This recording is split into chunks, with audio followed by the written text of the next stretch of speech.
Hello and welcome back to The Real Deal. Today we have got two games for you. We've got Real Madrid, one side of international break, and then Espanyol, the other side of international break. But in the middle, you know what it is. It's Regen Day. We usually get some pretty good regens. I don't think we've actually had a bad regen day. We've had 5 of them now, and they've all been really, really good, I've got to say. So hopefully this year just continues on that.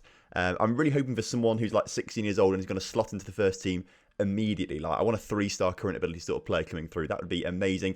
I mean, that's very, very rare. In fact, I don't know if that's even possible or not, but that's what I want. Either way, since you were last here, things have been going very, very well indeed. As you can see here, lots and lots of green. So you were last here for the Barcelona and the Eibar games, where we managed to squeeze past Barcelona to get into the Spanish Cup final, which is going to be next episode. Since then, we've played a whole host of games, and we've been very, very lucky, actually. Most of these teams have been bottom half. Malaga aren't bottom half. Villarreal maybe are slightly top half, I don't know. But most of them have been pretty far down the table. So we've been quite lucky with the run of games that we've had. And it's reflected in our scores. We started off with Villarreal, a 3-0 win there. Bedecker, Adzic and Osmanovic getting themselves on the score sheet. Vigo up next, nearly kept a clean sheet, but we managed to concede 1 goal there to make sure we won 3-1 away from home. Colono, Adzic and Osmanovic there. Adzic and Osmanovic have been scoring bags of goals between them, which is very, very nice to see. We then played Real Betis, Adzic and Osmanovic once again on the score sheet there in a 2-0 win. Girona was up next. They are bottom, not quite bottom. They're 19th in the table. We sold, obviously, Maximovic there. Rauda Thomas was also playing for Girona as well. So we had quite a few ex-players playing for Girona. Maximovic still wanted to play for Oviedo, clearly, because he scored an own goal in the 90th minute. But Pelaez and Adzic get themselves on the score sheet there. Pelaez has been playing because Orsolini has been injured. So I've been rotating Rollheiser and Pelaez on that right wing. And Pelaez, actually, the youngster who came through our youth system, has been playing better. Luka Adzic grabbed a brace in the game against Malaga, which is very, very nice. Managed to win that 2-0. They're 5th in the table as well, and they're one of the guys that were chasing us down for a Champions League place. So to make sure we get 3 points up on them is fantastic stuff. Not just for the points, but also for the head-to-head record and the goal difference, which is great. And then last time out, we played bottom of the table at Levante. Osmanovic with a hat-trick and Adzic getting the other goal there to make sure we won that. So Osmanovic could have had a 4th goal, actually, but he did miss a penalty, but still got a 9.5 rating, which is pretty good. Hans Osmanovic is in an absolutely incredible goal-scoring form. 22 years old, but as you can see, got 29 league goals this season so far, 39 total, which is absolutely incredible, eclipsing both goals and assists from last season. Player of the match as well. Played a few more games, of course, this season. Clearly did get injured last year, but he's had a phenomenal season, I've got to say. And the same with Adzic as well, I've got to say. Like, Adzic has been... He is the beating heart of the team, I've got to say. He's first name on the team sheet every single time. Now, we start this episode a few days before the Real Madrid game on the grounds that Orsolini is expecting to be offered a new contract. We had discussions with him, and eventually it ended up me saying, yes, we'll give you a new contract. He wants more money, which is annoying. Now, the issue I have with Orsolini is that he's 26 years old now, and for me, that's getting on a little bit, because I love a Wonderkid. There's always going to be someone younger and better than what you've got, unless you've got Messi or something like that. But even then, once he gets on a little bit, there is going to be someone younger and better than him. Currently at 3.5-star current ability, he's maxed out his potential. We could go and get someone better next year. We could easily do that. However, when we started off this save, we did say that we wanted it to become we wanted to have a full team of regens, didn't we? And so I feel like we may as well just keep Orsolini for another 2 or 3 seasons maybe. And in the meantime, just start to rotate him out with Pelaez, because Pelaez has played very well. We may get someone else and he's even better in this youth system, in today's youth intake rather. So I think we do offer him a new contract, providing it's not... He's on 29k per week already. Hopefully he doesn't want too much more. Okay, he wants an extra £30,000 a week. Right, well, you're not getting that. All right, so with contracts, I always get rid of unused substitute fee because you're just paying them to do nothing there, which is ridiculous. We'll take the appearance fee down to 10k, goal bonus down to 5k. I'm happy with Team of the Year bonus because if he gets it, he's probably deserved it, I've got to say. Qualifying for Champions League, I mean, we'll make that money back in a draw, so it's all right. Minimum fee release clause is fine at 32.5. It's just the wage I want to get down now. So he was on... We'll offer him £38,000 a week. Let's see what he says to that. He's gone down to 54. I'll leave these two as they are. I'm just going to work on the wage now, bringing it down to something a little bit more acceptable. I don't want to go over £50,000. He's gone down to 49. Can we take him down to 45? Will he accept that? Yeah, he accepts that. I don't know if I'm happy with that, really, but he's a good player, so we may as well hold on to him for a little bit longer. we're going to be making tons of money in the Champions League next season. I mean, I'm pretty sure we'll get there. I'll show you the table in a minute before we get to the Real Madrid game, but I think keeping hold of him will be worth it in the long run. Right, so the table then is looking good for us now, actually. We currently sit third in the table after all of those wins that we've had.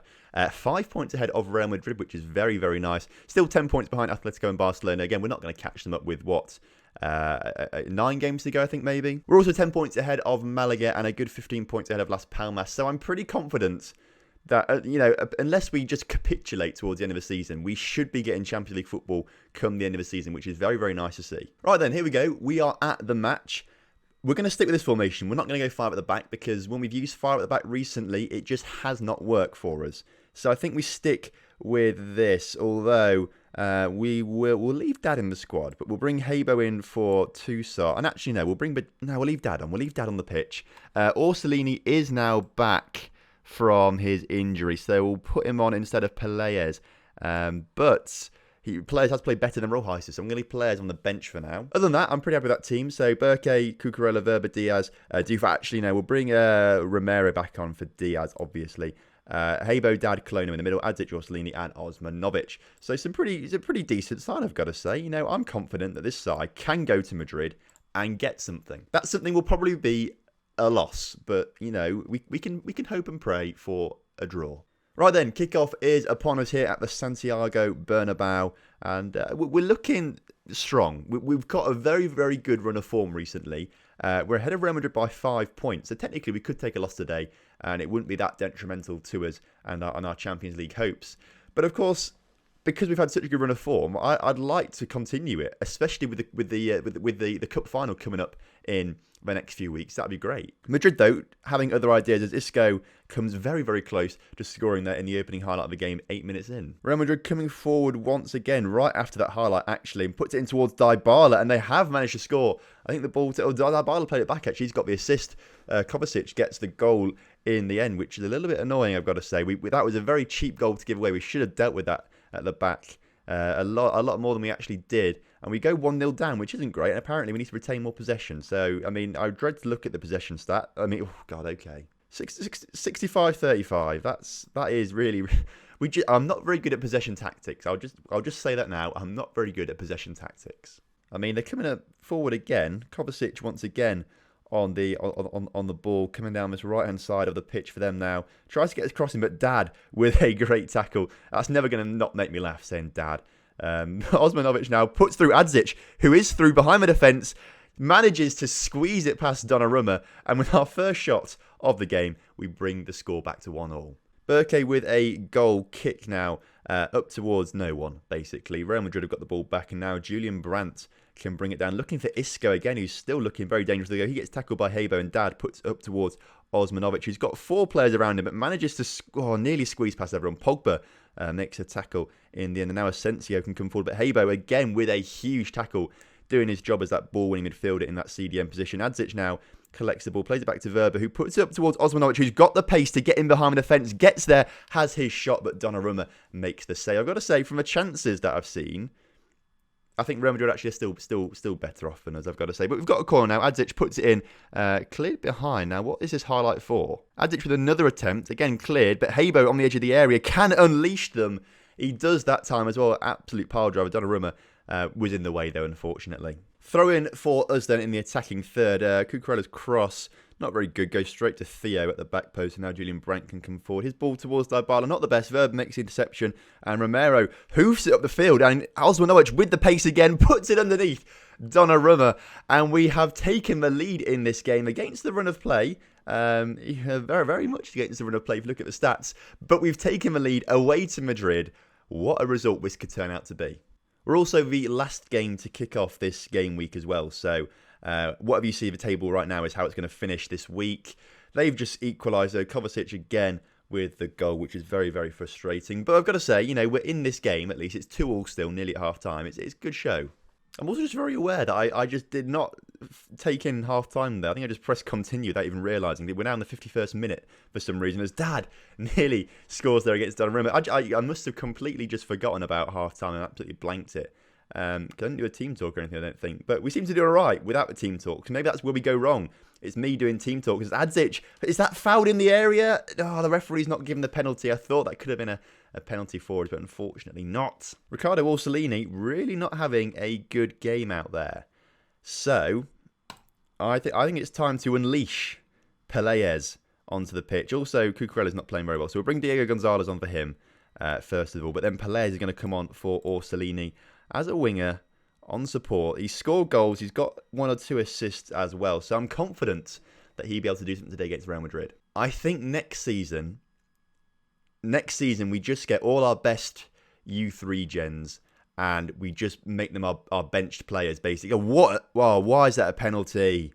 Oh, I thought it was an amazing save from the goalkeeper, but no, apparently it was a foul in the process, and now Dybala has a chance to score from the spot. Burke with a huge save, though. Fantastic stuff. Ball put back across, and it's been cleared. But that was a great save from Burke as the keeper's in the game with a point at the moment. As I was saying, though, I think next season we get all our top youth regens and just make them our bench players, give them lots of game time when we can do. And I mean, it would be detrimental, I think, if we just got rid of everyone and started playing our regen instead, because they're not ready yet. The thing with regens and stuff is I get very impatient, and I expect them by the time they're like 19 years old to be 4-star current ability sort of thing, which they're never going to be.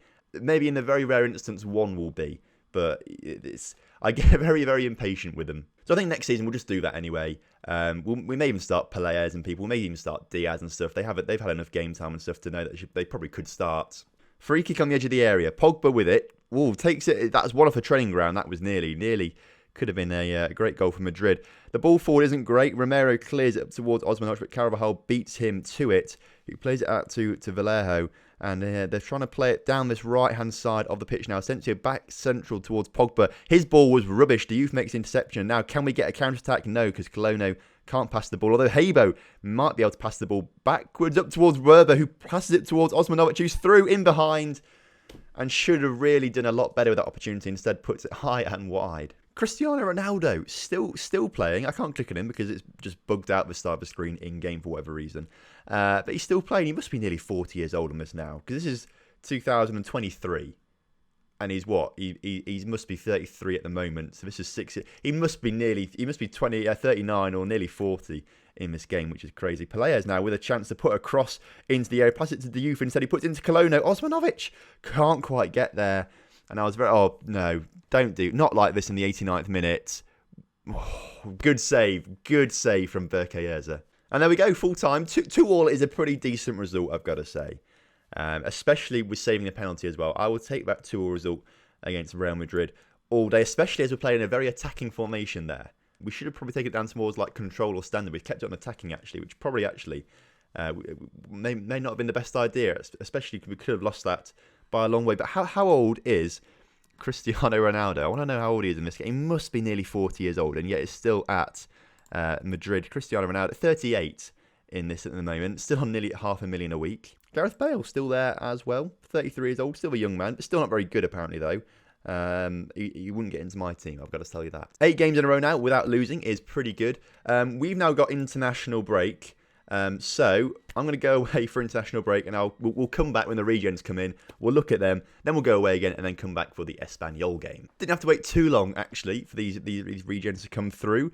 I'm looking forward to this. I always love Regen Day. Apparently, Marcos Ramos has potential to one of the most gifted players who come through the ranks in recent years, with Ibrahim Niang and Esteban Fernandez have notable influence, or he's got notable. They're notable players either way. So I've not looked at this yet. This is the first time I'm going to look at it. Let's view the youth candidate team, and okay, we've got one player with 5-star potential, which is good. I've got to say, but the rest of them, I've got to say, actually aren't amazing. This is actually the worst youth intake I think we've had, I've got to say. And we've only had 1 5-star player. Usually we get like 1 or 2 5-star players, then a couple 4 stars, and then maybe a few 3.5 stars. This one's not really that notable, I've got to say, apart from Marcos Ramos. However, very importantly, midfielder centre, which is what we need from our youth regens. We always get plenty of wingers. We always get plenty of central defenders. We never get too many central midfielders or wing-backs or strikers. But this guy, I'm liking the look of him. Fairly determined, good determination as well. Got some good stats where they matter, I've got to say, for a ball-winning midfielder. Can he play CDM? Not as much, but we can train him there as well, I've got to say, because we like to have our box-to-box midfielder as our CDM. Could also train him up to be a ball-winning, or box-to-box midfielder, or not a ball-winning midfielder. He's got the good stats for that as well, I've got to say, actually. And he likes to get into the opposition area, so that kind of helps as well with that box-to-box. And maybe we could train him to do that as well.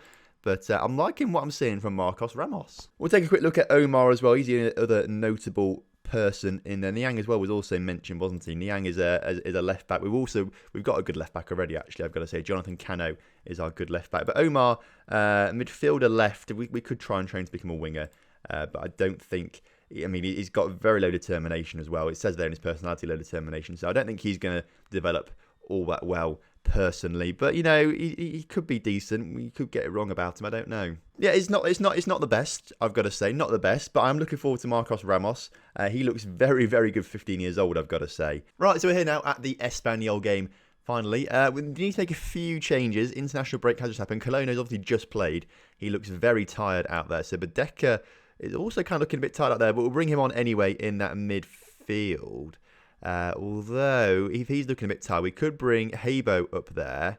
And then what we do is we bring Tusa on in that CDM position instead. I think that works a little bit better, actually. Ricardo also does need to get some game time in him. He is good, but I do want to play Pelaez, who is wanted, apparently, by Porto, Pamplona, Osasuna, that is, and Valencia. So that's interesting. In fact, a lot of our players are wanted. Diouf is wanted by Valencia. Werver is wanted by Real San Sebastian. Villarreal want Cucurella. And Dortmund and Atletico Madrid want Hans Osmanovic. Although Adzic is also wanted by Bayern, Juventus and Barcelona. Okay. We could be in for a tough summer. Let's give Diaz a game out there. We'll swap him on for Romero. And we'll bring players on at some point in the game. Orsolini will come off later on, I think. We'll do that. They're the changes that we'll make for this game against Espanyol. I'm looking for a big win. Espanyol down in 14th in the table. We want to keep the winning or the not losing streak at least going on a little bit longer. So fingers crossed we can get a good result. All right then, kickoff is upon us here today. Playing in some very, very similar kits here. Dark blue and slightly less dark blue, I think, is what the kits are. By the way, the best sweets in the world, Mao and Pinballs. You cannot get better sweets than Mao and Pinballs. They are literally the best. If anyone of my subscribers works for Mao, if you get me sponsorship with them, and then they can send me loads of bags of Mao-Ams, that would be delightful. What's also delightful, not necessarily for Oviedo, but for Pelaez, is that Orsolini's just picked up a knock early on in the game. I don't want to risk him, so let's take him off. Pelaez, on you go as a winger. I'm sorry, I'm eating as well. It's very rude of me. Pelaez as a winger on support. He's coming on 20 minutes into the game, so good luck to him. Really unusually quiet game. We've only had one shot so far. They've had two. In recent games, we've been very, very good with the amount of shots we've had and things like that. Aggressively, I am not happy with your performance out there. Osmanovic apparently looks to lose confidence. We'll go calmly to him. A lot more to come from you today. I believe you've got what it takes, and he's still lost confidence out there. We may have to take him off in a little bit to get Abel Ruiz on to maybe score some goals if he's not going to be confident enough to score them himself. Chance now in the second half. Only the second highlight of the game. It looks like it's going towards Espanyol as Blind plays a bad pass rather. Habo intercepts now. Osmanovic can come forward out towards Adzic, who just won March Player of the Month for this league. Dad's shot on the end, not very good, but he had a very good month. Did whatever he's called, Adzic. As you saw, he scored lots of goals. Scored plenty of goals. It was very good. So he won Player of the Month, which is very nice to see, which is probably why Barcelona and whoever else, Juventus and Bayern Munich, were interested in him. We're going to play two strikers. Abel Ruiz is going to come on the pitch as a complete forward on support. We may make Habo a advanced... Oh, he likes to be a box-to-box midfielder. Let's swap these two over then. Toussaint really not... he's not really a playmaker, is he? But we'll keep him on deep line. We'll keep him on deep line for now. Chance now for Espanyol. Highlights starting to come through in the second half now, which is... I mean, it's good. It means there might be a goal for us somewhere, but it also means there could be a goal for them. Although Toussaint with a decent tackle there.